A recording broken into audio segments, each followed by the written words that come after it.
Hi friends, welcome to my channel DGS blogs. అందరూ ఎలా ఉన్నారు? నేనైతే బాగున్నాను. మీరు కూడా బాగుండాలి అని కోరుకుంటూ మరొక వీడియోతో మీ ముందుకైతే వచ్చేసాను. వీడియో ఎక్కడ స్కిప్ చేయకుండా ఎండ్ వరకు చూడండి ఫ్రెండ్స్. అలాగే ఈ వీడియో చూసే ముందు చిన్న లైక్ ఇచ్చి అయితే చూడండి.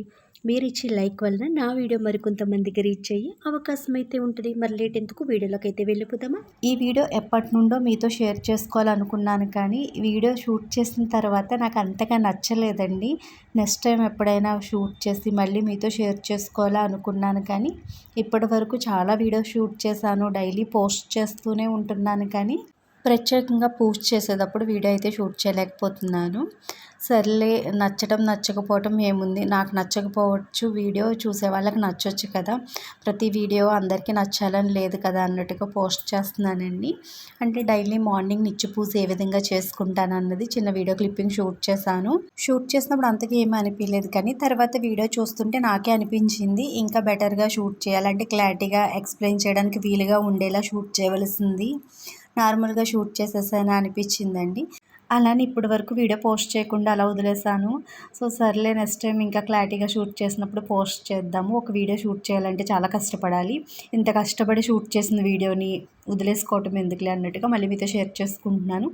ముందుగా పూజా రూమ్ అంతా కూడా క్లీన్ చేసేసి దేవుడి ఫొటోస్ అన్నీ కూడా నార్మల్గా క్లాత్ పెట్టి ఆ పైన అంతా కూడా తుడిచేస్తానండి డైలీ కూడాని.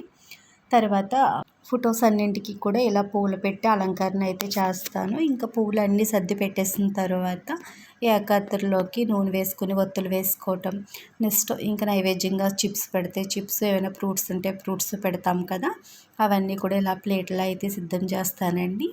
ఇంకా ఫస్ట్ అగరబత్తి కానీ ఏకవత్తి కానీ వెలిగించుకుని ముందుగా దీపారాధన అయితే చేసుకుంటాను. దీపారాధన చేసిన తర్వాత దీపాలు రెండింటికి కూడా గంధం కుంకుమ బొట్లు అయితే పెట్టి అక్షింతలు వేసి అలంకరిస్తానండి. మనం ఎప్పుడు దీపారాధన చేసినా దీపానికి గంధం కుంకుమ బొట్లు అక్షింతలు వేయటం అయితే మర్చిపోకూడదండి, కంపల్సరీ వేయాలంట. ఇంతకుముందు ఒకసారి పూజారి గారు ఎవరు కొత్త దీపారాధన కుందులు వెలిగించినట్లయితే గంధం కుంకుమ బొట్లు పెట్టాలి, నిత్యం వెలిగించుకునే దీపారాధన కుందులకి అక్షింతలు పువ్వులు సమర్పిస్తే సరిపోతుంది అనేసి అయితే చెప్పారు. కానీ ఏముందండి, అక్షింతలు పువ్వులు వేసినా కొంచెం గంధం కుంకుమ బొట్లు పెడితే దీపారాధన కూడా అందంగా ఉంటుంది కదా చూడడానికి.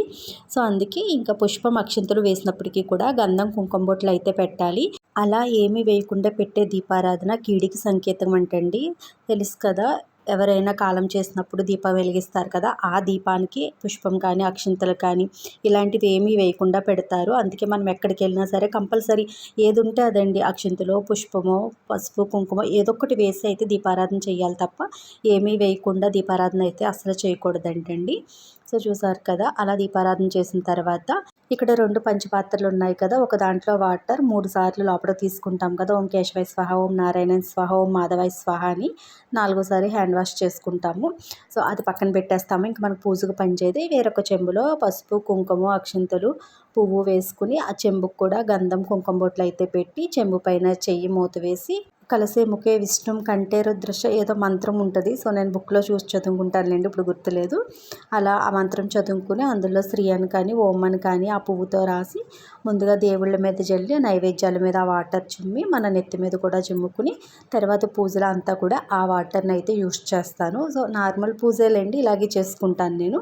ఆ తర్వాత ఇంకా గణపతికి మన ఇంట్లో నిత్యం గౌరమ్మ వినాయకుడు ఉంటారు కదా, వాటికి పసుపు కుంకుమ అక్షింతలు పూజ చేసుకుని తర్వాత ఏ రోజైతే ఆ రోజు ఆ దేవుని అష్టోత్తరం పెట్టుకుని 108 పూలతో పూజ అయితే చేసుకుంటానండి. అంటే సోమవారం శివునికి, మంగళవారం సుబ్రహ్మణ్యేశ్వర స్వామి, ఇంకా లక్షవారం బాబా, శుక్రవారం శనివారం వెంకటేశ్వర స్వామి, లక్ష్మీ అమ్మవారు అన్నట్టుగా ఆ రోజుకు సంబంధించిన అష్టోత్తరం పెట్టుకుని పూజ అయితే చేసుకుని ధూపం దీపం సమర్పించి స్వామివారికి లాస్ట్ నైవేద్యం కూడా సమర్పించి కర్పూర నీరాజనం అయితే వెలిగిస్తానండి.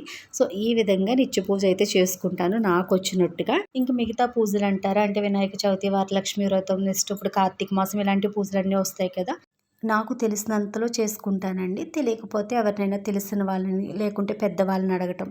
ఇంకా వాళ్ళు చెప్పింది కూడా నాకు అంతగా ఎక్కకపోతే ఇంకా పూజారి గారికి ఫోన్ చేసి ఆయన్ని అడిగి తెలుసుకుని ఆయన చెప్పినట్టుగా ఫాలో అయిపోతానండి. సో చూసారు కదా, ఈ వీడియో అయితే చాలా నెలలవుతుంది షూట్ చేసి. పూజ గురించి అనేసి అప్పట్లో అలా షూట్ చేసేసాను. తర్వాత మొత్తం పూజా రూమ్ అంతా కూడా మార్చేసానులేండి. ప్రజెంట్ వీడియోస్లో చూస్తే మీకు అర్థమవుతుంది.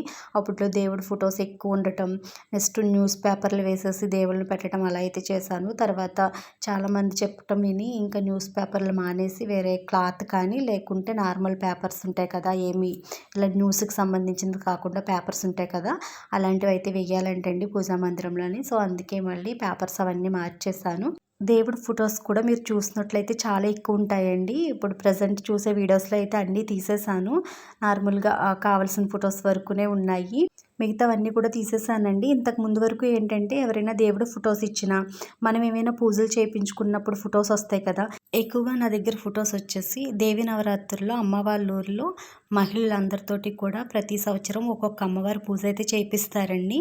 అలా ఆ పూజ చేయించుకున్న ప్రతి సంవత్సరం వచ్చే అమ్మవారి ఫొటోస్ అన్నీ కూడా తెచ్చి పూజా మందిరంలో అయితే పెట్టేసేదాన్ని. సో అలా పెట్టిన ఫొటోస్ అన్నీ కూడా ఉండకూడదు అంటే తీసేసాను. తీసేసి అన్నీ ఒక పక్కన అయితే పెట్టేశానండి. నెక్స్ట్ వీడియోలో మీతో షేర్ చేసుకుంటానులే ఆ ఫొటోస్ అన్నీ ఏంటన్నది. అలాగే ఇక్కడ మీకు చూపిస్తున్న బాటిల్ వచ్చేసి క్లీనింగ్ ప్రొడక్ట్ అండి.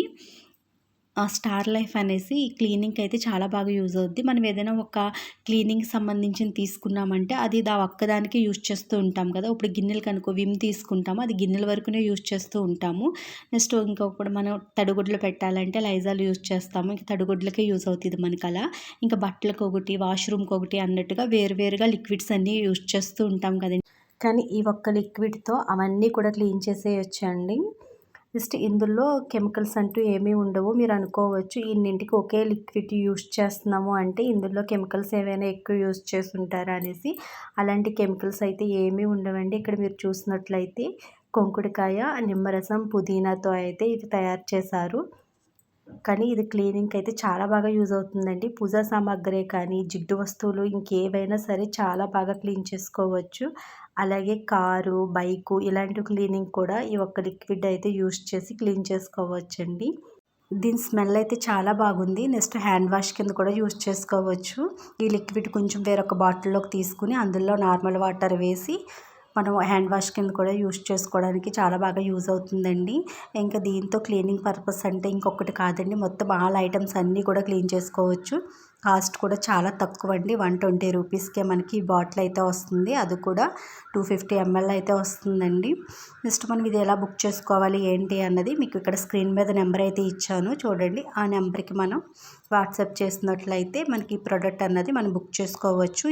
ఇలా చిన్న బాటిల్స్ 250 ml కాదండి, మనకి 5 లీటర్ బాటిల్స్ కూడా ఉన్నాయి. సో మనకి ఏది కావాలితే అది కాస్ట్ని బట్టి మన వీలుని బట్టి బుక్ చేసుకోవచ్చు. సో ఇది ఏ విధంగా యూజ్ అవుతుందో మీకే చూపిస్తాను, చూసేయండి. ముందుగా నేను పసుపు కుంకాలు జిడ్డుతో ఉన్న క్లాత్లను అయితే ఈ లిక్విడ్ 2 డ్రాప్స్ వేసి నానపెడుతున్నాను. అంటే ఇవి పూజా రూమ్లో ఉండే క్లాత్లు అండి. మొత్తం ఆయిల్ బాటిల్ క్లీన్ చేసే క్లాత్, నెక్స్ట్ ఈ పసుపు కుంకాలు ఇవన్నీ క్లీన్ చేసే క్లాత్లు ఉంటాయి కదా, వాటిని అయితే నానపెట్టాను. సో కొంచెం లిక్విడ్ వేసినా కూడా చాలా నురుగా అయితే వస్తుందండి. మర్చిపోయాను, ఈ లిక్విడ్ మనకి వాష్ మిషన్లో కూడా యూస్ చేయొచ్చంట. నేనైతే ఎప్పుడు బట్టలకు యూస్ చేయలేదులేండి. నార్మల్గా ఇలాంటి క్లాత్లు పులవడానికి, నెక్స్ట్ కర్చీప్స్ నానబెట్టి పులివినప్పుడు అలాగైతే యూస్ చేస్తున్నాను తప్ప ఎక్కువ బట్టలకైతే వాషింగ్ మిషన్లో అయితే వేయలేదు. కానీ ఈ క్లాత్లకున్న జిడ్డు అయితే చాలా త్వరగా పోయిందండి. నెక్స్ట్ మంచి స్మెల్ అయితే వచ్చాయి క్లాత్లు. ఆ జిడ్డు క్లాత్ ఎంత పులివినప్పటికీ కూడా ఆ స్మెల్ వచ్చేసి నూనె వాసన కిందే వస్తుంది కదా, కానీ ఈ లిక్విడ్తో క్లీన్ చేయటం వల్ల మంచి స్మెల్ వస్తుందండి. ఆ స్మెల్ అయితే చాలా బాగుంటుంది. ఇంకా కర్చీప్స్ పులుముతున్నాను కదా, కర్చీప్స్ కూడా చాలా బాగుంటుంది. మనం నార్మల్గా వాష్ చేసి మళ్ళీ కంఫర్ట్ పెట్టి అలా కంటా కూడా ఈ లిక్విడ్తో వాష్ చేస్తే చాలా బాగా క్లీన్ అవుతుంది. ఇక్కడ మీరు చూసారు కదా, ఇవన్నీ కూడా పూజా క్లాత్లు అన్నమాట. ఇవన్నీ చూడండి ఎంత నీట్గా క్లీన్ అయిపోయాయో. టెంపుల్ కట్ట తీసుకువెళ్ళినప్పుడు తీసుకువెళ్తూ ఉంటాను. అంటే దీపారాధన వెలిగించుకున్నప్పుడు నార్మల్గా చేతికి ఆయిల్ గట్ట అంటుకుంటూ ఉంటుంది. నెక్స్ట్ పసుపు కుంకాలు ఇలా అంటుకుంటూ ఉంటాయి కదా, ఆ కర్చీప్స్ వేరే పెద్ద పెద్ద క్లాత్లు ఎందుకులే అన్నట్టుగా అలాంటి చిన్న చిన్న క్లాత్ ముక్కలు అయితే తీసుకువెళ్తాను. అవి 2-3 టైమ్స్ వాష్ చేసిన తర్వాత పడేయడానికి బాగుంటాయి కదా అన్నట్టుగా. సో ఇక్కడ చూసారు కదా, ఇదైతే చాలా బాగుందండి. చూడండి, నేను ఇప్పుడు పూజా సామాగ్రి కూడా క్లీన్ చేసి చూపిస్తాను. పూజా సామాగ్రి మనం పితాంబరి, సబీనా, నెక్స్ట్ నిమ్మరసం లేకుంటే చింతపండు ఇలాంటివి పెట్టి క్లీన్ చేస్తాం కదా, వాటిల్లో ఇది 2-3 డ్రాప్స్ వేసినట్లయితే పూజా సామాగ్రి జిడ్డు లేకుండా మంచిగా క్లీన్ అయిపోతున్నాయండి. చాలా బాగుంటుంది. ఇంక ఇత్తడివైతే బంగారపు వర్ణంలో మెరుస్తున్నాయండి. అంత బాగా యూజ్ అవుతుంది ఈ లిక్విడ్ అయితే. సో ఇక్కడ చూసారు కదా, కొంచెంగా లిక్విడ్ అయితే వేసి కొన్ని వాటర్ అయితే వేసి సబీనా చింతపండు పెట్టి నీట్గా క్లీన్ చేసేస్తే పూజా సామాగ్రి అన్నీ కూడా చాలా బాగా వచ్చేస్తున్నాయండి. ఇంక ఇత్తడివి అయితే చూసారు కదా, బంగారంలా మెరిసిపోతున్నాయి. నేను వీడియో ఆన్ చేశాను అనుకుని ఆఫ్ చేసేసి పూజా సామాగ్రి అన్నీ కూడా క్లీన్ చేసేసానండి. సో మొత్తం వీడియో అంతా అయిపోయిన తర్వాత లాస్ట్లో చూసుకుంటే అసలు నేను వీడియో ఆన్ చేయలేదు. ఇంకా ఏం చేయలేను కదా, పూజ సామాగ్రి అన్నీ కూడా క్లీన్ చేసేసాను. వీడియో ఆన్లో ఉందనుకున్నానండి, ఆఫ్ చేసేసినట్టున్నాను. ఇంకా క్లీన్ చేసి పెట్టేసిన తర్వాత లాస్ట్లో ఈ క్లిప్పింగ్ అయితే షూట్ చేశాను. చూసారు కదా, పూజా సామాగ్రి అన్నీ కూడా ఎంత బాగా నీట్గా క్లీన్ అయిపోయాయో. ఇవన్నీ కూడా పొడి క్లాత్తో తుడిచేసానండి, కాటన్ క్లాత్ తోటి. ఎప్పుడు కూడా ఇత్తడివి, రాగివి ఇలాంటివి ఏమైనా సరే క్లీన్ చేసిన తర్వాత అలా వదిలేయకుండా నీట్గా పొడి క్లాత్తో తుడిచేసినట్లయితే మచ్చలు పడవండి, లేకుంటే మచ్చలు పడిపోతాయి. నెక్స్ట్ వచ్చేసి ఇక్కడ అంట్లయితే క్లీన్ చేస్తున్నాను. చూసారు కదా, కొంచెం లిక్విడ్ అయితే వేసి కొంచెం వాటర్ అయితే వేసేసాను. ఈ గిన్నెలన్నీ కూడా తోమిపెట్టేస్తున్నాను. ఇంకా ఎన్వి వండిన గిన్నెలు అయితే ఎంత కడిగినప్పటికీ కూడా స్మెల్ అయితే వచ్చేస్తాయి కదండి. ఎండలో పెట్టామంటే అంత స్మెల్ రావు, కానీ నార్మల్గా ఎలాంటి లిక్విడ్ పెట్టినప్పటికీ కూడా అది ఎన్వి స్మెల్ అయితే అస్సలు పోదండి. కిచెన్ అంతా కూడా ఎన్వి స్మెల్ అయితే వచ్చేస్తుంది కదా. కానీ ఈ లిక్విడ్తో క్లీన్ చేస్తే నేను చెప్పాను కదా, మంచి ఫ్లేవర్ అండి ఇందులో. అది ఏంటన్నది అంతగా ఐడియా లేదు, కానీ ఇంకా చాలా మంచి స్మెల్ అయితే వస్తుంది లిక్విడ్. కొంచెం లిక్విడ్ తోటే ఎక్కువ గిన్నెలు అయితే క్లీన్ చేసేయచ్చండి. చాలా నురగొస్తుంది, చాలా బాగుంది. ఈ 250 ml బాటిల్ వచ్చేసి నాకు ఒక 15-20 డేస్ వస్తుందండి. ఎందుకంటే ఎక్కువ ఇదే యూస్ చేస్తాను. నార్మల్గా సబ్బుతో గిన్నెలు తోమినప్పటికీ కూడా ఎన్వి వండాను అంటే ఎక్కువగా దీన్నే యూస్ చేస్తూ ఉంటాను. హ్యాండ్ వాష్ కింద కూడా ఇదే యూస్ చేస్తామండి. నెక్స్ట్ తడిగుడ్లు పెట్టినప్పుడు, అద్దాలు ఇవన్నీ క్లీన్ చేసినప్పుడు కూడా ఇదే ఎక్కువ యూస్ చేస్తూ ఉండటం వలన ఎక్కువ రోజులైతే రాదు. ఇంకా 5 లీటర్ బాటిల్ అయితే తీసుకోవాలి. ప్రతిదానికి ఎక్కువ ఇదే యూస్ చేస్తున్నాం కాబట్టి. కానీ చాలా బాగుంటుందండి. నెక్స్ట్ ఇంకోటి ఏంటంటే, చాలామందికి ఈ గిన్నెల సోపులు, బట్టలకు సంబంధించిన సబ్బులు పడవు కదా.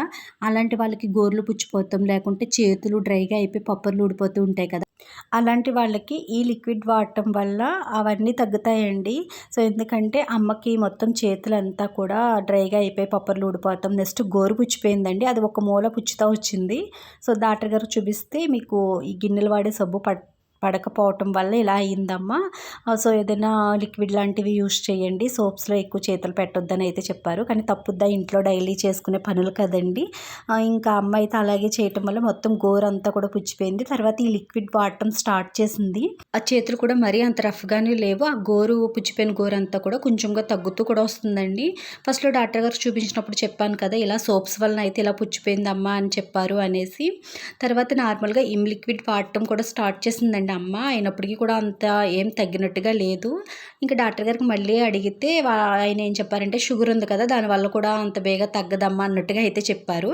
సో ఇంకా అలా కంటిన్యూ చేసిందండి. ఎప్పుడైతే నేను ఈ లిక్విడ్ అమ్మకి ఇచ్చానో ఇంకా అమ్మ వాడటం స్టార్ట్ చేసింది. ఆ గోరు కూడా కొంచెం కవర్ అయ్యింది అనిపించింది. సో అందుకే ఈ లిక్విడ్ ఎవరికైనా యూజ్ అవుతుంది కదా అన్నట్టుగా ఈ వీడియోలో మీతో షేర్ చేసుకుంటున్నాను. ఇదైతే ప్రమోషన్ వీడియో అయితే ఏం కాదండి, నేను యూజ్ చేస్తున్నాను, బాగుంది అనిపించింది కాబట్టి మీతో షేర్ చేసుకుంటున్నాను. ఒకరికి నచ్చింది వేరొకరికి నచ్చాలని రూల్ ఏం లేదు కదండి. నాకు నచ్చింది కాబట్టి మీతో షేర్ చేసుకుంటున్నాను. మీరు కూడా యూజ్ చేయాలి అనుకుంటే ఒక చిన్న బాటిల్ ఆర్డర్ పెట్టి చూడండి, నచ్చితే యూజ్ చేయండి. వీడియో నచ్చితే లైక్ చేయండి. Bye friends.